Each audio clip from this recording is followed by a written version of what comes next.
Les agents du Sénarec, les délégués du ministère du Plan, la Banque mondiale, experts et consultants du PERSEGAP étaient tous en atelier ce mardi 15 novembre au restaurant Zamani pour évaluer les projets de renforcement des capacités de gestion des bases de l'administration publique, PERSEGAP.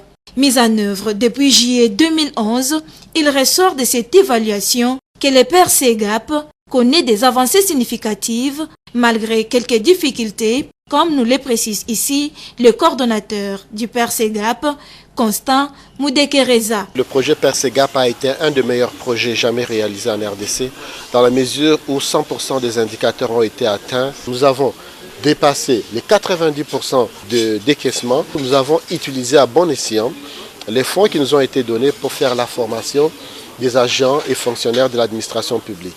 Et nous sommes fiers par le fait que nous avons créé 8 centres de formation, en l'occurrence 3 dans la province de Kinshasa, 2 dans la province du Haut-Katanga, 1 à la Chopo, 1 dans le Sud Kivu, 1 au Kasaï oriental. La Banque mondiale s'est dit satisfaite des indicateurs réalisés par le PERSEGAP.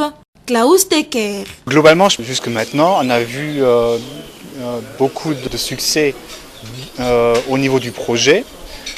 Ceci étant dit, il y a toujours des aspects où on pourrait faire mieux. Parce que rien n'est parfait, on n'est que des êtres humains.